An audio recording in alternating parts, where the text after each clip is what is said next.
देखिए, जब ए ने बी पर मान लो हमला किया, उस समय उसको चोट पहुंचा, उस समय उसकी इंजरी हुई, तो मेडिकल उसका होगा बी का। डॉक्टर क्या करेंगे, मेडिकल रिपोर्ट बनाएंगे, बताएंगे कि हाँ उसको इंजरी कैसी हुई, क्या वो ग्रीवियस इंजरी थी या सिंपल इंजरी थी। वो सिंपल इंजरी थी तब तो कोई बात ही नहीं है, अटेम्प्ट टू मर्डर था नहीं। ग्रीवियस इंजरी थी तो क्या वो इतनी ग्रीवियस थी कि क्या इस बी की मृत्यु हो सकती थी। जितना चोट पहुंचाया गया था बी को, जिस इंटेंशन से चोट पहुंचाया गया था बी को, क्या उतना मृत्यु, उतना सॉरी उतनी जो चोट है किसी आदमी को मृत्यु तक ले जाने के लिए, मरने तक के लिए, क्या सफिशियंट है। अगर डॉक्टर कहते हैं हाँ सफिशियंट है, तब तो इंटेंशन ऑफ कॉजिंग डेथ या बाकी जो चीजें intention of causing such bodily injury, वो सारा पार्ट मर्डर का पॉइंट आ जाएगा। तब आप कहो अटेम्प्ट टू मर्डर है। अब इसी में अब देखो, अब यहां पर हो गया इंज्यूरी रिपोर्ट आ गया, 307 लग गया या सो कॉल्ड जो सेक्शन लग गया यहां पर। नाउ अब यहां पर मुद्दा यह है कि आदमी ठीक हो गया, हॉस्पिटल से चला गया घर, 3 महीने के बाद मर गया। जब मरने के पहले उसको डॉक्टर के पास ले जाया गया तो बताया गया कि बीमारी हुई कुछ, लेकिन उस चोट की वजह से, इंजरी की वजह से हुई। अब दो चीजें होती है, एकदम बिल्कुल हार्डकोर बता रहा हूं प्रैक्टिकल। पहली बार तो मरा नहीं, दूसरी बात जब मरता है तो या तो आदमी क्या कराएगा, जब बीमार हो जाता है आदमी और बीमारी के बाद मरता है, तो कोई आदमी सामान्य परिस्थिति में कभी भी पोस्टमार्टम नहीं कराता है। सोचने वाली बात है ना, जब मेरे को पता ही है कि आदमी बीमार हो गया, होता है ना कभी कभी जहर फैल जाता है या कोई बीमारी, 150 तरह की बीमारियां होती हैं, तो बीमारी की वजह से कोई आदमी व्यक्ति बिस्तर पर लेटा है और मर गया, तो सामान्य बुद्धि वाला आदमी, उसका जो लीगल एयर होगा या जो उसके पेरेंट्स वगैरह एक्सवाइजेड होंगे, वो कभी भी जाके हॉस्पिटल में उसका पोस्टमार्टम नहीं कराएंगे, बिल्कुल नहीं कराएंगे पोस्टमार्टम। अब यहां पर जब पोस्टमार्टम हुआ नहीं तो मृत्यु का कारण तो पता चला नहीं। ध्यान से सुनना बात को। जब मृत्यु का कारण पता नहीं चला, पोस्टमार्टम हुआ ही नहीं, कॉज ऑफ डेथ पता ही नहीं चला, तो जाकर के फिर भी एफआईआर होती है, फिर भी वो केस निकलता है। ट्रायल के दौरान ये बात आती है कि जनाब उस तारीख को घटना घटी थी, ए ने बी पर गोली चलाई थी, उससे उसको चोट पहुंचा था, चोट से एक जहर फैल गया या उसके शरीर में बीमारी हुई, 3 महीने तक ठीक रहा, 3 महीने के बाद मर गया। तो अब आप जज हैं तो आपको क्या मांगना है, दिखाओ cause of death. There is no cause of death because there is no postmortem report, there is no postmortem report, there is no cause of death. तो वैसे सिचुएशन में उस बंदे पर जो मर्डर का चार्ज लगने वाला था उससे वो बच जाएगा। अब सपोज मर जाता तो क्या होता, मर्डर का चार्ज, क्योंकि यहां पर लिखा भी है, इफ, यहां लिखा है ना, if by that act cause death. अगर वो 3 महीने के बाद ही मर जाए, और मरने का कारण क्या है, ए ने हमला किया उसकी मृत्यु। देखिए हमेशा याद रखिए, किसी व्यक्ति को हम क्रिमिनली लाइबल तब और केवल तब कर सकते हैं जब उस पर्सन के काम करने की वजह से, उस पर्सन के एक्ट करने की वजह से दूसरे व्यक्ति की मृत्यु होती है। मतलब मैं अगर क्रिमिनली लाइबल होता हूं तो मेरे कारण बी की मृत्यु होनी चाहिए, मृत्यु का कारण मैं बनना चाहिए। अगर मेरे कारण मृत्यु नहीं होती है तो उस केस में I am not criminally liable as per law. कानून कहता है जो अपराध तुमने किया नहीं उसका दंड तुमको मिलेगा क्यों। जब मैंने अपराध ही नहीं किया तो मेरे को दंड क्यों मिलेगा, why I should be punished. मेरे को पनिश करने का कोई कारण नहीं बनता है। So the reason of death, the cause of death must be the proximate, एकदम नियर बाय रीजन होना चाहिए कि अक्यूज्ड के एक्ट से मरना चाहिए। So no postmortem report, no cause of death, no cause of death, benefit goes to the accused person.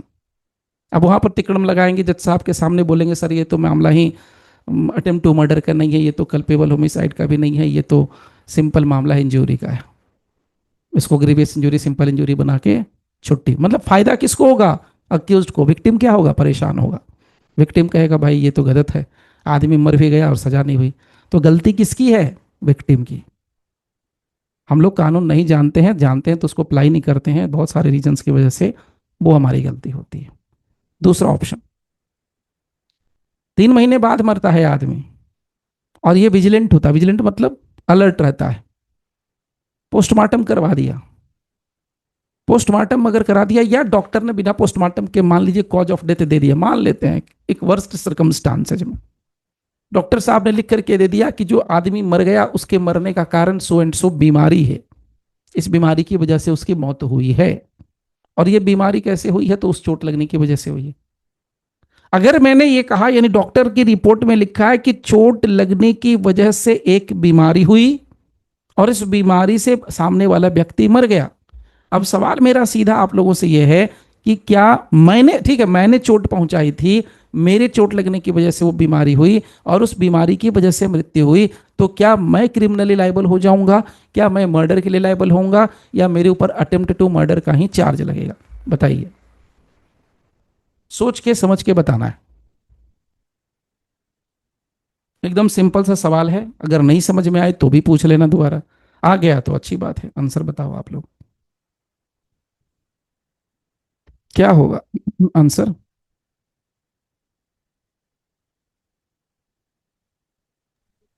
Murder sir. Murder? क्यों? Culpable मुझे नहीं जाणार का. Why hmm, act post death, sir? तो क्या होना चाहिए? He would be guilty of murder. He would be guilty of murder. Okay. If he by that act post death, okay. Sir हाँ जी, बताइए सर। सर इसमें कल्पेबल होमिसाइड होगा। Culpable homicide क्यों होगा? बताइए चलिए। सर क्योंकि इसमें सर व्यक्ति की सर मृत्यु इंस्टेंट नहीं हुई है सर, 3 महीने बाद हुई है सर, बॉडीली इंजरी की वजह से। ठीक है, बहुत बढ़िया। कल्पेबल होमिसाइड होगा, अटेम्प्ट टू मर्डर नहीं लगेगा मरने के बाद भी, राइट? एक व्यक्ति मर गया तो मरने के बाद उस पर अटेम्प्ट टू मर्डर का चार्ज लगेगा नहीं, मर ही गया तो मर्डर का चार्ज लगेगा। या तो मर्डर का चार्ज लगेगा या तो कल्पेबल होमिसाइड का चार्ज लगेगा। और मैंने आपसे क्लियर कहा कि मरने का कारण क्या है? बीमारी। तो अगर बीमारी की वजह से मर गया तो उसमें हम मर्डर का चार्ज लगा सकेंगे कि कल्पेबल होमिसाइड का चार्ज लगाएंगे? ये बताइए। कोई आदमी बीमारी की वजह से मर गया तो उसमें कल्पेबल होमिसाइड या मर्डर? अरे हटो। ए ने बी को हमला किया, बी को क्या हुआ? एक डिजीज हुई और इस डिजीज से क्या हो गया? बी की डेथ हो गई। Now A is responsible for his death और नॉट? रिस्पॉन्सिबल रही. yes, sir. मर्डर. मर्डर? कितने लोग मर्डर मर्डर. बोल रहे हैं जल्दी से बताइए, मर्डर कितना है कल्पेबल होमिसाइड में? कौन कौन है? ये बस लास्ट क्वेश्चन है जो मैं डील करूंगा, इसके बाद इसमें कुछ डील करने के लिए मुझे नहीं लगता है बचेगा, क्योंकि सब मैंने बता दिया आपको, पॉइंट्स भी बता दिए थे लास्ट सेशन में, करीब करीब 10 पॉइंट बताए थे, जिसमें मैंने बताया था कि कोई एक्ट जो है कब इंटेंशन से पकड़ा जाता है कि हाँ ये था इंटेंशन अटेम्प्ट टू मर्डर करने का कि नहीं था। आपको उसमें बताया था पुल्ली चेरला नागाराजू वाला केस, मुझे ध्यान में है, पुल्ली चेरला नागाराजू। हाँ जी बोलिए। देखिए सिंपल है, ध्यान से समझिए, ये इशू मर्डर में नहीं जाएगा, ये इशू मर्डर में नहीं जाएगा। मर्डर में जाने के लिए देखिए ध्यान से फर्क समझिए, अब इसमें परेशान नहीं होना है। कल्पेबल होमिसाइड और मर्डर, यहां तो लिखा हुआ है कल्पेबल होमिसाइड और मर्डर, दोनों में आदमी की मौत होती है, इसमें भी डेथ है, इसमें भी डेथ है। कल्पेबल होमिसाइड में भी कोई मरता है, मर्डर में मरता है, इसमें भी इंटेंशन होता है, इसमें भी इंटेंशन होता है।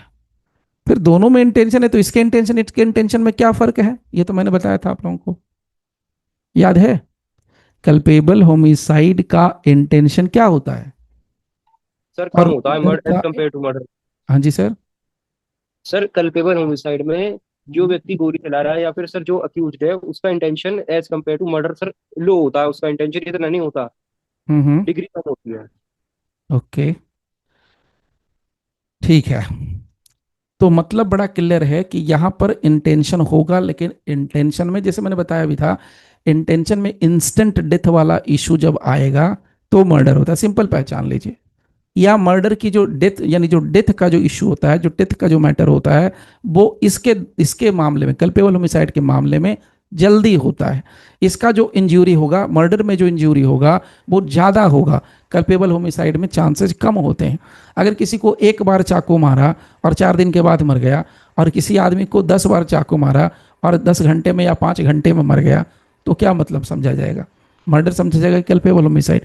तो इसी तरीके से आपको डिफाइन करना है। तो अपना सीधा सा फंडा यहाँ पर यह था कि ए ने बी पर हमला किया, बी क्या हुआ, बीमार हुआ, 3 महीने तक उसका इलाज चला, इलाज चलने के बाद वो गुजर गया। तो जब यहाँ पर गुजर गया तो क्या हम उसको मर्डर के लिए बुक कर सकते हैं? तो यहाँ पर मर्डर के लिए बुक करने का चांस कम है। क्यों? क्योंकि यहाँ पर जो मामला बनेगा वो कल्पेबल होमिसाइड का बनेगा। मर्डर का चांस कम क्यों है? क्योंकि ए बी सी डी जो 4 क्लॉज हम लोग डिस्कस कर चुके हैं उसके अंदर ये फॉल करेगा नहीं। ठीक है, आप इस पर नहीं जाएंगे वापस, नहीं तो फिर वो हम लोग की बेवकूफ़ी वाली बात हो जाएगी। यहाँ पर देखिए, याद कीजिए, ए बी सी और डी, इसके अंदर वो फॉल नहीं करेगा। अगर वो कर जाएगा तो फिर वो मर्डर है। अगर आपके पास कोई ऐसा केस है जिसमें करता है तो हो गया। ठीक, चलिए कुछ और छोटी छोटी बातें अगर हैं तो वो भी मैं छोटे छोटे पार्ट्स में डील कर देता हूँ ताकि आपके मन में कोई भी क्वेश्चन हो तो ख़त्म हो जाए। एक मामला आता है अटेम्प्ट टू मर्डर में। अटेम्प्ट किसे कहते हैं? आप में से कोई बताएंगे what is attempt? Anybody? Attempt किसको कहेंगे? सर क्या अटेम्प्ट होता का है? मतलब होता है प्रयास। वो तो हिंदी मतलब मुझे ही पता है सर, आप बताइए इसको एग्जाम्पल में। ठीक है, आपने सही कहा, बट क्या लॉ के सेंस में क्या प्रयास है इसका? क्राइम के मामले में क्या लेंगे? क्रिमिनल लॉ में अटेम्प्ट का मतलब क्या होगा, बताइए एग्जाम्पल के साथ बताइए आराम से। मैं इसको पॉज कर दे रहा हूँ। जब इसका लास्ट सेशन मैंने रख ही दिया है तो आज कुछ नहीं बताएंगे, यही बता देंगे आप लोगों को। बताइए, जी सर। हो। अटेम्प्ट होगा। जी सर। Yes sir. हाँ, तो मैंने क्या कहा कि गोली मैंने चलाई, वो आपको लगी नहीं, आपको सिर्फ छू के चली गई, आपके शरीर पर सिर्फ सिंपल इंजरी हुआ। तो अब आप यहाँ पर ये मत कहना कि सर ये तो अटेम्प्ट टू मर्डर नहीं होगा क्योंकि इंजरी नहीं था। सर इंजरी तो सिंपल था। मैंने आप लोगों को पहले बताया है अटेम्प्ट टू मर्डर के लिए इंजरी का मामला सेकेंडरी है। प्राइमरी क्या होगा? प्राइमरी है इंटेंशन। अगर इंटेंशन के साथ कोई एक्ट किया गया है या एक्ट से आपको इंटेंशन मिल जाता है तो आप आंख बंद करके इस चीज़ को समझ लें कि इस मामले में अटेम्प्ट कहलाएगा, अटेम्प्ट टू मर्डर। उसी तरीके से एक और एग्जांपल आपको देता हूं, आप आज अटेम्प्ट को अच्छे से समझ लीजिए। एक और मामला आता है अटेम्प्ट के लिए। एक आदमी जो कि क्या बोलते हैं, पॉकेट मार है। पॉकेट मार के इंग्लिश में क्या बोलते हैं? Anybody? What is the English term of pocket मार? क्या बोलते हैं उसका? पिकपॉकेट। क्या सर? पिकपॉकेट। हाँ, तो अब क्या किया, अब वो एक आदमी जा रहा है, भीड़ भाड़ वाला इलाका है, जैसे हांगकांग लेन है, जो लोग दिल्ली नोएडा में रहते होंगे उनको थोड़ा बहुत आइडिया होगा, या जहाँ भी आप समझ लीजिए बहुत भीड़ भाड़ वाली जगह होती है, पतली पतली गलियाँ होती हैं, भीड़ भाड़ होती हैं, तो उसको हम लोग कह देते हैं नॉर्मली हांगकांग लेन, बहुत भीड़ भाड़। उसमें कोई आदमी गुजर रहा था। अब जो पॉकेट मार आदमी है वो क्या करता है, एक आदमी के पॉकेट में हाथ डाल देता है, पैंट के जींस के पॉकेट में हाथ डाल देता है, ये उम्मीद पर कि उसको क्या मिलेगा, पैसा या पर्स मिलेगा। लेकिन उसका पॉकेट खाली था, उसको उस पॉकेट में से कुछ नहीं निकला। लेकिन जिसके पॉकेट में हाथ डाला उस आदमी ने एकदम अलर्ट होते हुए उसका हाथ पकड़ लिया। अब बताइए, यहां पर जिस आदमी ने पॉकेट में हाथ डाला उसने अटेम्प्ट लिया या चोरी का अपराध किया? Attempt sir sir. हाँ जी, अटेम्प्ट सर। अटेम्प्ट क्यों होगा?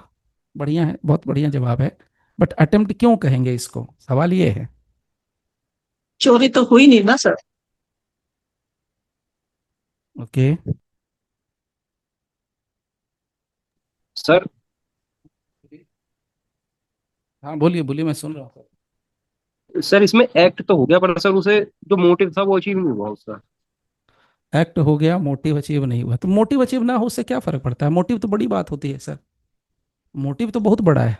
मैं पॉकेट मार करके पैसा जमा कर रहा हूँ और पैसा जमा करके हो सकता है मैं मेरे, अभी एक एक इससे याद आ गया आप लोग के मोटिव से, अभी आप में उसने से, तो कोशिश की ना सर पूरी।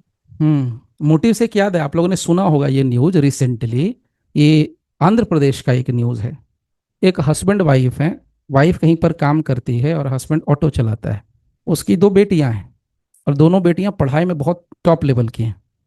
तो एक लड़की जो कि स्कूल से अब कॉलेज गई है, उसको कॉलेज का फीस भरनी है। एक लड़की ऑलरेडी इंजीनियरिंग कर रही है, वो सेकंड या थर्ड ईयर में पढ़ती है, उसके पास फीस देने के पैसे नहीं थे। तो हस्बैंड वाइफ ने ये डिसाइड किया कि सबसे ज़्यादा पॉर्न वीडियोज बिकती हैं, तो उन्होंने खुद के ही अपने हस्बैंड वाइफ की अपनी पॉर्न वीडियोज बनानी शुरू कर दी, और पॉर्न वीडियो बना के उसको वो बेचते थे। कोई वीडियो 2000 5000, ऐसा बताया गया कि 2000 5000 में पॉर्न वीडियोज बिकती थी। और रिसेंटली किसी ने इन्फॉर्मेशन दिया तो पुलिस ने आके रेड मारी, छापा मारा, तो ये बात पता चली कि उनके पास पैसा देने के लिए नहीं था, इसलिए वो पॉर्न वीडियो बना के बेचते थे। अब अगर आपको मोटिव समझना है जिंदगी भर के लिए, एकदम क्लियर करना है डाउट, तो समझिए, पॉर्न वीडियोस बनाना, उसका ट्रांसमिशन करना, सेक्सुअल एक्ट को लाइव करना, सबके सामने करना, ये सारी चीजें अपने आप में अपराध हैं।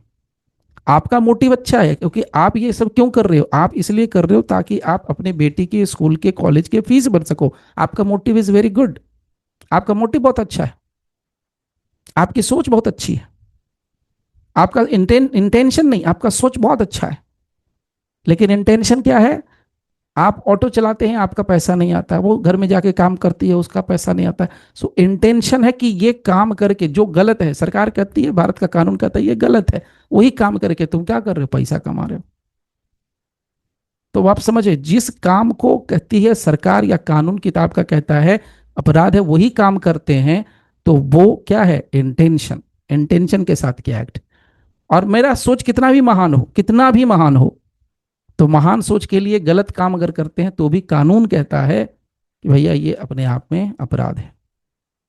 तो यहां पर अगर पॉकेट मारने, पॉकेट में हाथ डाला और उसको पॉकेट में से कुछ भी नहीं निकला, तो उसको हम क्या कहेंगे? अटेम्प्ट। क्योंकि चोरी तब कहलाता जबकि उससे कोई पास से सामान निकलता। चोरी के डेफिनेशन में है मूवेबल प्रॉपर्टी। अगर कोई मूवेबल प्रॉपर्टी निकलती है, मिल जाती है, तो उस केस में हम उसको चोरी कहते। लेकिन कुछ निकला तो नहीं, तो इसलिए हम उसको क्या कहेंगे? चोरी नहीं कहेंगे।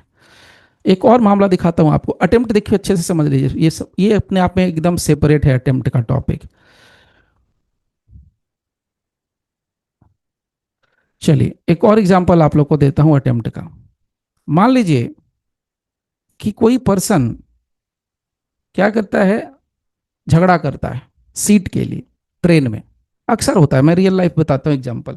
पहले तो मैं भी बहुत दयावान था, मैं सच बता रहा हूँ, ईमानदारी से कबूल करता हूँ, बहुत दयावान था। लोग क्या करते हैं, अभी ये हिंदुस्तान में क्या, हर जगह मुझे लगता है ऐसा नहीं होता हो, लेकिन हिंदुस्तान में मुझे लगता है कि ज़्यादा होता है। आपने किसी बर्थ को खरीदा है पैसे देके, 3000 4000 आज के डेट में किसी बर्थ का किराया होता है 2500 3000।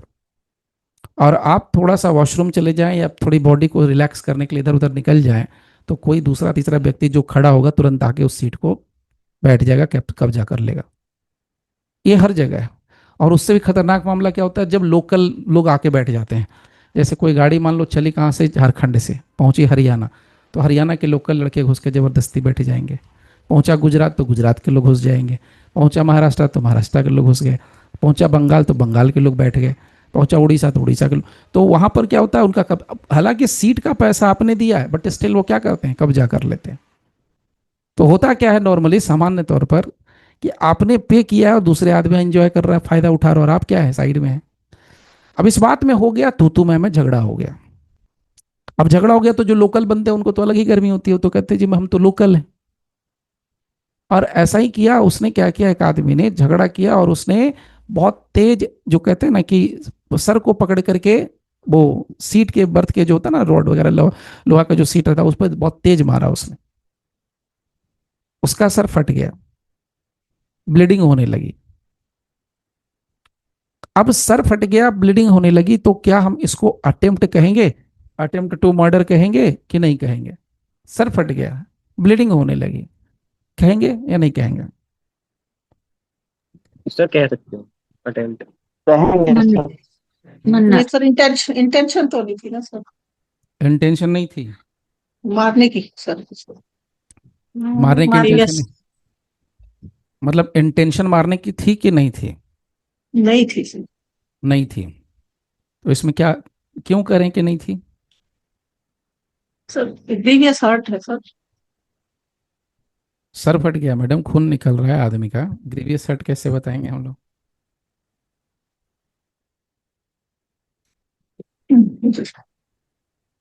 आपकी भी सोच सही है अपने जगह पर, बट इसको कैसे कहेंगे, कैसे जस्टिफाई कैसे करेंगे ग्रीवियस हर्ट है, और जस्टिफाई कैसे करेंगे कि अटेम्प्ट टू मर्डर है? मेरा सिंपल ये सवाल है। अगर झगड़ा हुआ था सर, झगड़ा हुआ है सर।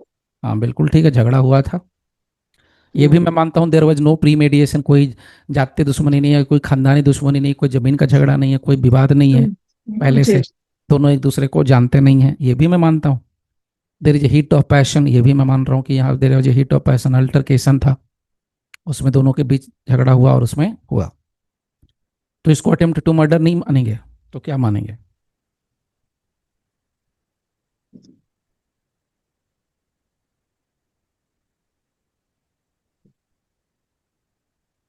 हमारे अकॉर्डिंग तो नहीं मानेंगे सर। बाकी लोग जी। बताइए जल्दी जल्दी, अब मैम अटेम्प्ट मैं खत्म कर दे रहा हूँ, अटेम्प्ट एक और लास्ट एग्जांपल देके फिर मैम टू इसको मर्डर है सर। कैसे सर वो बताइए सर, जस्टिफाई करिए सर। सर उसके एक्ट से, और सर जो है वाइटल पार्ट है सर, हम्म, जिससे वो मर सकता था।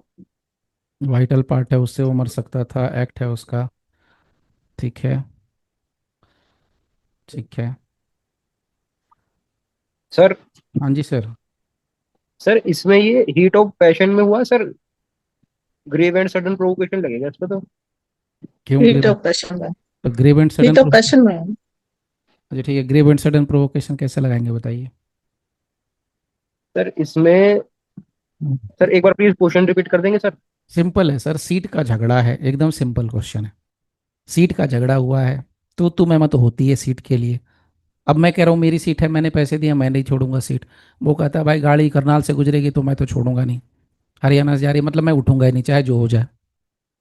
ये तो मैंने भी एक बार देखा है वहाँ बागपत में, यूपी के बागपत में एक बार झगड़ा हुआ था मेरा भी सीट को लेके। तो यहाँ पर ये बताइए कि ऐसे झगड़ा हुआ तो क्या करेंगे?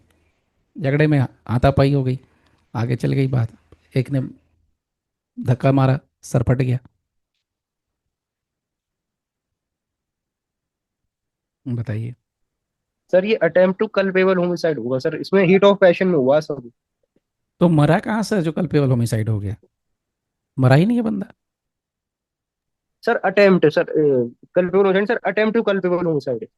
अच्छा, अटेम्प्ट टू कल्पेबल होमिसाइड, वो तो हम लोगों ने डिस्कस नहीं किया तो मैं उस पर नहीं कुछ कहूँगा। देखिए, दो बातें हैं बड़ी क्लियर, ठीक है?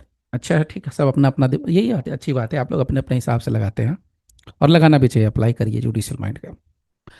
जहाँ तक हम लोग इस टॉपिक को डील कर रहे हैं तो इसमें क्या क्या बातें आ रही हैं, कहाँ गया हमारा, ये रहा।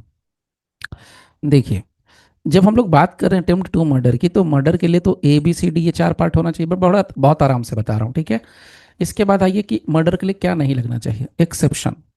एक्सेप्शन में इन्होंने साफ साफ कहा था कि अगर कोई व्यक्ति सेल्फ कंट्रोल खोता है ग्रेव एंड सडन प्रोवोकेशन में, तो वो मर्डर की कैटेगरी में फॉल नहीं करता है, ठीक। एक्सेप्शन नंबर टू कहाँ गया, ये रहा एक्सेप्शन नंबर टू। अगर यहाँ पर राइट ऑफ प्राइवेट डिफेंस में है तो नहीं करता है। Exception number three, public servant. Exception number four, premeditation और sudden fight in the heat of passion. और number five, culpable homicide not murder when death is caused 18 years, consent वाला मामला हो गया। तो जब अगर सीट को लेके झगड़ा हो रहा है दो लोगों के बीच में, और तू मैं हो रहा है, गाली गलौज हो रहा है, जो अब दोनों के बीच में एक्सचेंज हो रहा है, वो क्या रहा, हीट ऑफ पैशन ही कहा जाएगा। वो जो मामला है यहाँ पर हम लोग फॉल कर सकते हैं। Culpable homicide is not murder if it is committed without premeditation, कोई पहले से प्लानिंग नहीं थी।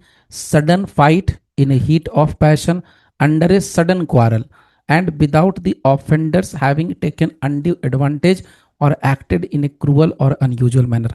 तो जो झगड़ा हो रहा है वो क्या है, सडन कहा जाएगा। क्यों? क्योंकि यहाँ पर जो एक आदमी मान लीजिए चल के आ रहा है, कहाँ से हो सकता है, तमिलनाडु का आदमी है, और तमिलनाडु का आदमी जा रहा है उधर, आपको मान लो गुजरात जा रहा है, और ट्रेन होके जा रही है कहाँ से, हरियाणा से। झगड़ा कहाँ हो रहा है, हरियाणा में। तो अब तमिलनाडु का आदमी और हरियाणा के आदमी, कोई रिश्तेदारी तो थी नहीं, दोस्ती तो थी नहीं, कोई पहले से दुश्मनी थी नहीं, कोई प्री मेडिएशन का चांस है नहीं। तो ये सडन फाइट हुआ है, in the heat of passion हुआ है, सडन क्वारल हुआ है, तो मैं गाली गलौज में हो गया है। अब तमिलनाडु में कुछ शब्द ऐसे होते हैं, आप लोग जानते होंगे, नहीं जानते तो जान लीजिएगा, जाकर गूगल पे सर्च करना। शायद तमिल में या तेलुगु या तमिलनाडु में, तमिल में ही कुछ ऐसे शब्द होते हैं जिसका हिंदी में बहुत खराब मीनिंग निकलता है, बहुत ही घटिया, बहुत ही खराब मीनिंग निकलता है। तो अगर तमिलनाडु वाला अगर वो बोल देगा तो आप यहाँ पर मर्डर जरूर कर देंगे, ऐसा चांस होता है। हालांकि उसका मीनिंग वहाँ पर ये नहीं निकलता है, लेकिन यहाँ पर मीनिंग बहुत अलग तरीके से निकलता है। तो कहने का सीधा सीधा मतलब ये है कि हम इसको यहाँ पर रखेंगे तो इतना तो क्लियर हो गया हम लोगों के लिए, this is not the part of murder. तो ये मर्डर तो बिल्कुल था ही नहीं, यानी कि मर्डर वाला पार्ट नहीं फॉल किया। तो क्या करना चाहिए हम लोगों को इसमें? अब क्या बचा? अब थोड़ा हिंट दिया आप लोगों को, अब क्या बचा बताइए, अब क्या बचा? मर्डर का पार्ट क्लियर है, इंटेंशन नहीं, कुछ नहीं, तब सर ये CH में फॉल करेगा।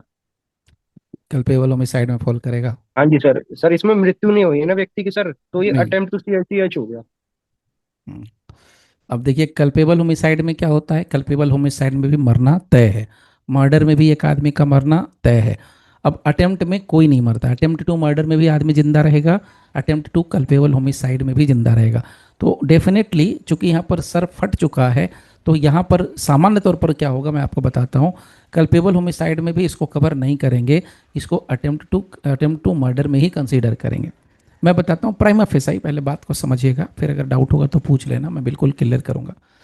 प्राइमा फेसाई क्या होता है प्रथम दृष्टया, कि जब कभी भी वाइटल ऑर्गन पर या वाइटल पार्ट पर बॉडी के लगती है चोट, तो सामान्य दृष्टि में तुरंत इमीडिएट इंस्टेंट एक्शन में पुलिस उस केस को 307 या अटेम्प्ट टू मर्डर मान के ही रजिस्टर करेगी, मैं बोल रहा हूँ रजिस्टर करेगी। उसके बाद इन्वेस्टिगेशन होगा, एविडेंस में क्या निकलेगा वो अलग मामला है, वो रिपोर्ट में क्या निकलेगा वो अलग मामला है, इंजरी रिपोर्ट में।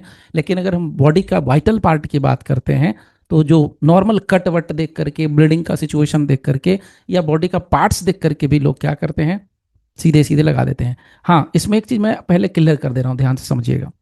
अगर किसी के सर पर चोट लगती है, थोड़ा और इन डेप्थ थोड़ा सा जा रहा हूं 2-4 मिनट के लिए, अगर किसी व्यक्ति के शरीर पे, सर पे चोट लगती है, तो चोट लगने के बड़े सारे एस्पेक्ट होते हैं। मान लीजिए मैंने आपके सर पे चोट मारा, तो चोट मारने से हो सकता है कि बड़ा सा स्वेलिंग हो जाए, जरा सा एक कोई हिस्सा शरीर माथे का फूल जाए, वजह से एकदम स्वेलिंग हो जाएगा, तो एक बात है, तब वो अलग कहानी है, खून नहीं निकल रहा है, इंटरनल स्वेलिंग हो गई। दूसरा हो सकता है कि मैंने बहुत तेज मारा किसी डंडे से, रोड से या किसी चीज से, या मैंने जोर से पटक दिया, तो हो सकता है कि बाहर का जो स्किन है वो फट जाए। ठीक है, लैसरेटेड वुंड उसको इंग्लिश में कहते हैं, टेक्निकली मेडिकली लैसरेटेड वुंड, यानी कट जाना, फट जाना, स्किन फट गया, अंदर का पूरा जो है ना वाइट वाइट अंदर का पूरा स्किन दिख रहा है और ब्लीडिंग हो रही है। तो एक ऑप्शन हो गया कि आपका खून नहीं निकला, दूसरा ऑप्शन हो गया कि आपका खून निकल गया, बहुत भयंकर तरीके से, बड़े गंदे तरीके से। जब खून निकल जाता है तो उस पर स्टिच लगता है। तो कभी कभी ऐसा होता है, जैसे हम लोग जो रियल लाइफ में देखते हैं, कि कभी भी कोई आदमी जब होता है ना, सर में चोट लग गई, खून निकल रहा है, तो तुरंत भाग के हॉस्पिटल जाएगा।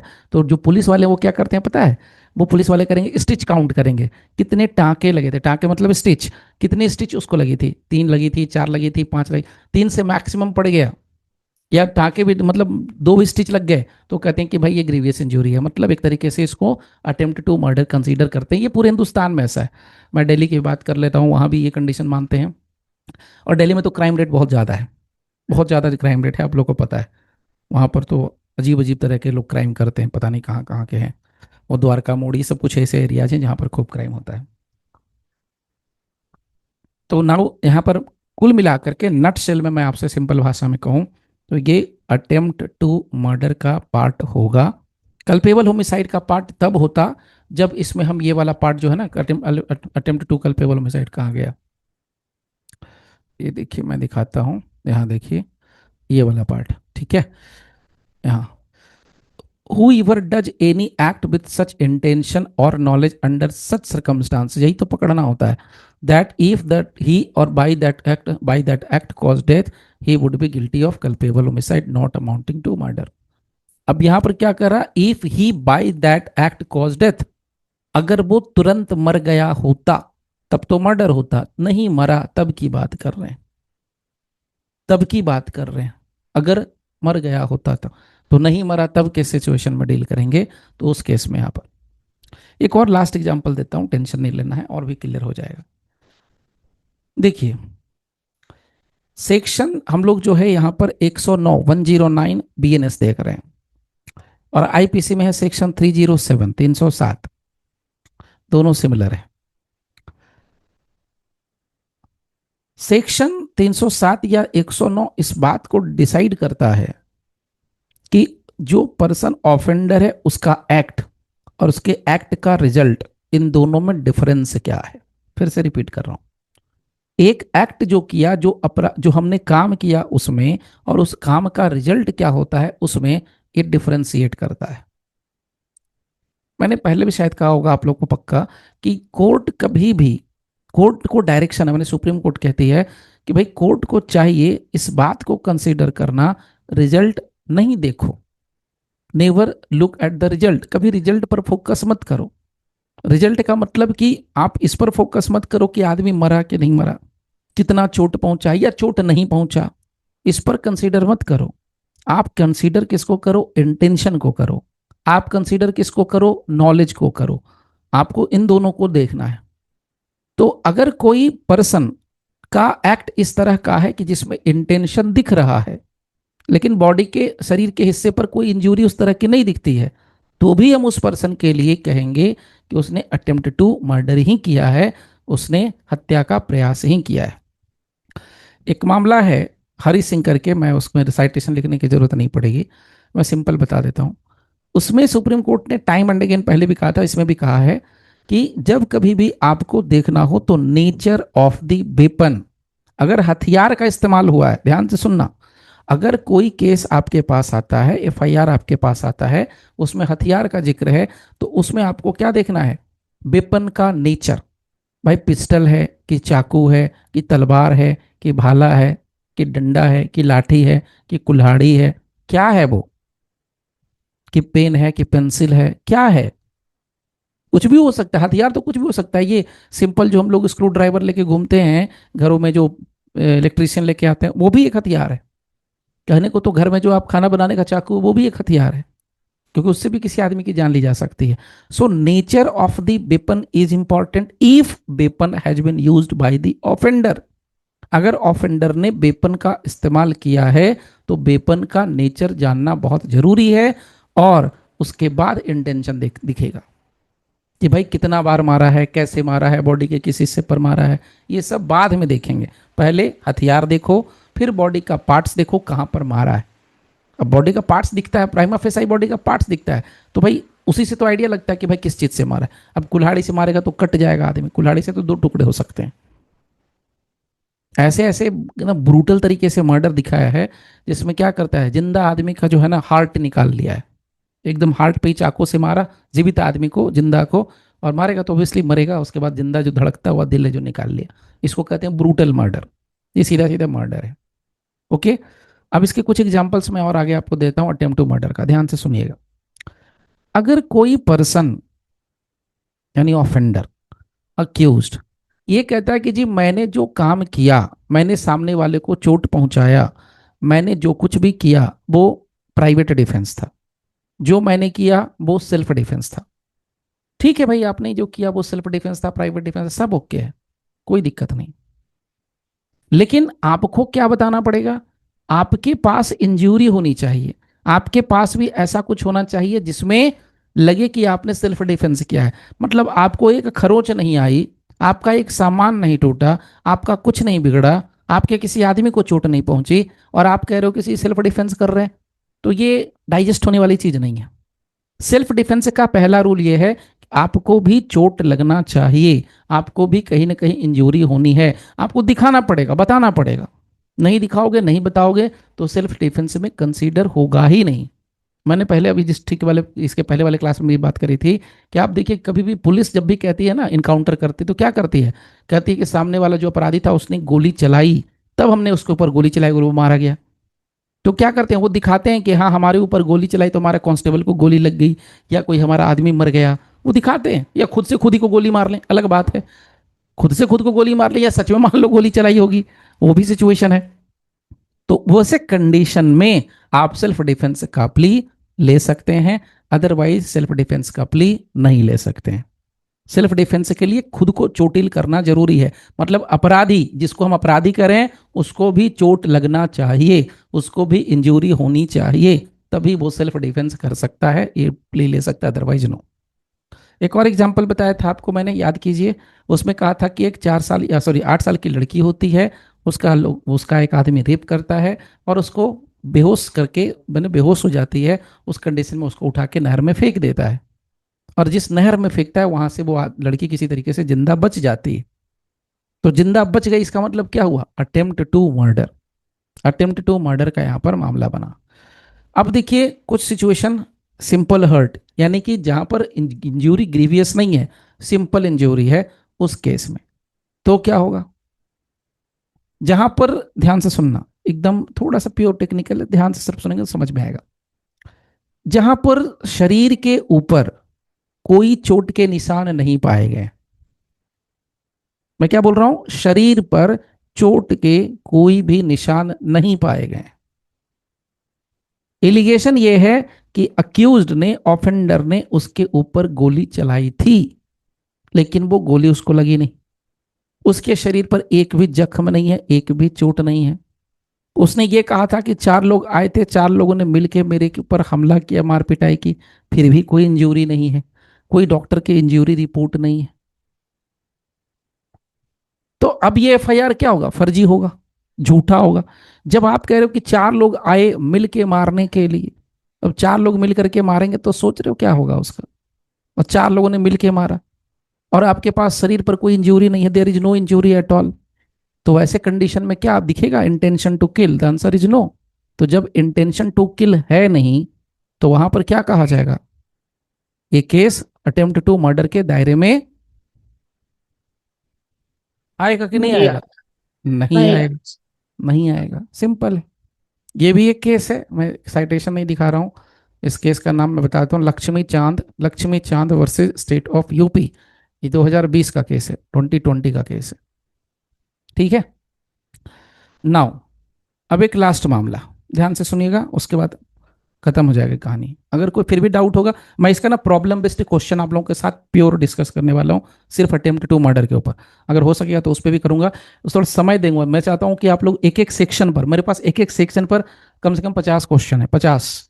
मैं 20-20 भी अगर डील कर दूं ना आप लोगों को क्वेश्चन, आप ये मत समझिए कि मैं टेस्ट ले रहा हूं, ये बिल्कुल दिमाग से निकाल देना है। हम लोग यहाँ टेस्ट टेस्ट नहीं खेलेंगे, हम लोग सिर्फ यहाँ कॉन्सेप्ट कॉन्सेप्ट खेलेंगे कि हमें कॉन्सेप्ट समझ में आ रहा है कि नहीं। रियल लाइफ में आना है तो वहां पर हमें कॉन्सेप्ट समझ के जाना है। नाउ अब देखिए लास्ट पार्ट। लास्ट पार्ट में क्या समझना है? लास्ट पार्ट में ये होता है कि नेचर ऑफ इंजूरी, इंजूरी का नेचर। अब जब हम बोलते हैं इंजूरी का नेचर, चोट का नेचर वो क्या होता है? अब नेचर ऑफ इंजूरी ग्रीवियस होता है, एक सिंपल होता है। सिंपल इंजूरी कैसे होगा? किस इंजूरी को सिंपल कहेंगे और किस इंजूरी को ग्रीवियस कहेंगे? तो इसका इन्होंने एक तरीके से परिभाषा दिया हुआ है, hurt, simple hurt, grievous hurt. तो उसमें कहते हैं कि अगर किसी व्यक्ति को इस तरह की चोट लगती है जिसमें आदमी एक 20 दिन तक का, 20 डेज तक के लिए अपने काम नहीं कर पाता हो, रेगुलर जो काम होते हैं इंसान के वो खुद से नहीं कर पाता हो, तो उसको हम सिंपल इंजरी नहीं कहेंगे, उसको ग्रीवियस इंजरी कहेंगे। अगर किसी व्यक्ति की आंख चली गई है, कान चला गया, या कुछ शरीर का बॉडी का पार्ट चला गया, दांत टूट गया, ऐसा कुछ होता है, तो भी वो इंजरी ग्रीवियस इंजरी होती है, सिंपल इंजरी नहीं होती है। 20 दिन से नीचे हो गया तो सिंपल इंजरी है। सुप्रीम कोर्ट ने कहा है, टाइम एंड अगेन कहा है, नेचर ऑफ इंजरी पर अटेम्प्ट टू मर्डर को डिसाइड नहीं करना है, नहीं करना है, नहीं करना है। मैंने क्या बोला? Nature of injury is not determinative at all. कभी भी नेचर ऑफ इंजरी पे अटेम्प्ट टू मर्डर को डिसाइड मत कीजिए। जिस केस का मैं जिक्र कर रहा हूं, इस केस का नाम मैं आपको बताता हूं। इस केस का नाम है Ratan Singh versus state of MP. ये 2009 का केस है, मध्य प्रदेश का केस है। इस केस में क्या हुआ था कि जो चार्ज फ्रेम किया गया था, ध्यान से सुनना, सिर्फ सुनना, रतन सिंह के केस में जो चार्ज फ्रेम किया गया था, उस चार्ज जो लगाया गया था उसको इस आधार पर चैलेंज किया गया था कि जो इंजरी पहुंची थी विक्टिम को वो सिंपल है। बात समझिए, बॉडी पर चोट लगा वो इंजरी सिंपल है, और चार्ज लगा रहे हो 307 का, चार्ज लगा रहे हो 109 का, ये कैसे पॉसिबल है? बात को समझ में आया? मतलब अक्यूज्ड पागल हो गया जब आप कह रहे हो कि चोट लगा है सिंपल, इंजरी है सिंपल, और मेरे ऊपर मामला किसका लगा रहे हो? 307 का। ये कैसे ऐसे हो सकता है? हाँ? तब कोर्ट ने कहा determinative factor is intention, determinative factor is the knowledge and not the nature of injury. तो रतन सिंह का भी केस है, इसमें भी ये बात है, इंजरी पे नहीं जाना है। हालांकि मैं सच बताऊं तो आपको प्रैक्टिस में बहुत बार जो हाई कोर्ट में अगर हम लोग बेल भी लेने जाते हैं, मैं सिर्फ बेल की बात कर रहा हूँ, बेल भी लेने जाते हैं तो जज साहब पहले पूछते हैं ये बताइए इंजरी क्या, what is the injury, injury बताना पड़ता है। सिंपल है, ग्रीवियस है, ये इंजरी बता रहे हैं। देखिए आप में से कोई लिख रहे हैं, क्या नाम है, विक्की, ठीक है। तो चलिए, now so the sir, circum, हाँ जी सर बोलिए सर। सर एक बार प्लीज, सुप्रीम कोर्ट ने sir Ratan Singh versus state of MP state में जो ऑफ फाइव पर सर एमपी, रिलीज कर हाँ दिया। मैं बता दे रहा हूँ, लिख लीजिए, मैं लिख देता हूँ। क्या नाम है ये? विक्की आप ऐसे स्क्रीन पर मत लिखो, आप आपका जो स्क्रीन पर लिखोगे फिर सब पे आएगा, फिर इधर से मैं डिलीट करूंगा तो फिर आप लोग का वो आपका चला जाएगा, वो क्या कहते हैं, आप डिस्कनेक्ट हो जाओगे। क्या नाम है, मैं इसको मिटा भी नहीं रहा हूँ, छोड़ दे रहा हूँ। Ratan Singh versus state of MP, लिख लो आप, जिनको भी लिखना है लिख लो आप। ये केस है 2009 का, रिपोर्टेड AIR 2009, सुप्रीम कोर्ट 1642, 1642। ये क्या है? ये पहले वाले जो हम लोग किताबें देखते थे ना, मोटे मोटे बाइंडिंग वाले, उसका पेज नंबर है 1642, सुप्रीम कोर्ट 2009 का लेना है AIR। तो AIR 2009 का, सुप्रीम कोर्ट का, उसमें पेज नंबर है 1642। कहीं पर SCC लिखा हुआ है तो SCC ले लेंगे, क्रिमिनल लॉ जर्नल लिखा है तो क्रिमिनल लॉ जर्नल ले लेंगे। हर एक स्टेट का अपना अलग अलग लॉ जर्नल होता ही है, ठीक है। महाराष्ट्र का होता है, MP का होता है, बिहार का होता है, उड़ीसा का होता है, हर एक स्टेट का अपना होता है। हाँ, तो इसका फाइंडिंग आप पूछ रहे थे, तो फाइंडिंग में बस एक लाइन लिख लीजिए, मैं आपको बता देता हूँ।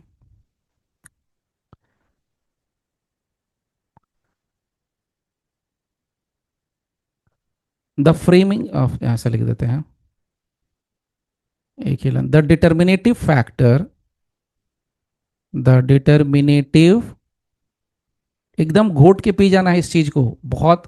ये आपको मैं बता रहा हूँ, ये ऐसा पॉइंट है ना जो मैं ये नहीं कहूँगा 100%, 90%, कम से कम 70% लोग इसको नहीं पकड़ते हैं। क्योंकि 70% या 80% लोग यही कहते हैं कि भाई इसका तो इंजरी है बहुत ज़्यादा है, इसको खून निकल रहा है, इसका सर फट गया है, दिस हो गया है, दैट हो गया है, हाँ इसको 10 टाँके लगे हैं, 20 टाँके लगे हैं, 10 स्टिच है, पेट में 10 बार चाकू मारा है, इसलिए इस पर होना चाहिए। हो सकता है, मैं नहीं कह रहा हूँ, लेकिन किसी आदमी को अगर इंजरी नहीं भी है तो भी 307 लगेगा, तो भी उस पर ऊपर अटेम्प्ट टू मर्डर लगेगा, मेरा ये कहना है। किसी व्यक्ति के शरीर पर अगर ग्रीवियस इंजरी नहीं है, इसका मतलब ये नहीं है कि उसके ऊपर 307 नहीं लगेगा, उसके ऊपर 109 अटेम्प्ट टू मर्डर नहीं लगेगा, बिल्कुल लगेगा, 200% लगेगा। ये मैं नहीं कह रहा हूं, ये सुप्रीम कोर्ट का जजमेंट कह रहा है। So the determinative factor is intention और नॉलेज। तो ये आप इसको जो बोलते हैं ना उल्टी खोपड़ी की, मतलब कहते हैं ना दिमाग लगाना क्रिमिनल लॉयर्स का, इसके पिछले वाले बैच में आते हैं, कंचन करके हैं, इसके पिछले वाले बैच में जुड़ते हैं वो अक्सर। उनका 20 से 25, 20-22 साल हो गया, 25 साल तो नहीं बोलना चाहिए, 22 ईयर्स का प्रैक्टिस है, बट स्टिल वो जुड़े रहते हैं, पढ़ते हैं कुछ ना कुछ हमेशा। तो वो क्रिमिनल की प्रैक्टिस करते हैं, हर बात में उल्टा दिमाग लगा देना, हर बात में उल्टा दिमाग, मतलब सिविल मामले को क्रिमिनल में लेके आ जाना और उसको लगा के पार्टी को रिलीफ दे देना, उस टाइप का काम करना। ऐसे ही लोग यहाँ पर निकाल रहे हैं मैटर को। मतलब अगर किसी को चोट नहीं है तो क्या 307 नहीं लगेगा? लगेगा, okay. And not the nature of injury, बस। आपको मैंने पहले ही बताया, इस केस की कहानी ये है कि चार्ज जो हो रहा था, जब चार्ज फ्रेम हो रहा था तो इसमें चार्ज फ्रेम हो रहा था 307 के लिए। तब इसमें कहा, इसने जो अक्यूज था उसने कहा कि भाई इंजूरी देखो, इंजूरी तो है ही नहीं 307 वाला। तब उसमें एक सुप्रीम कोर्ट तक ये मामला लगे लेके गया।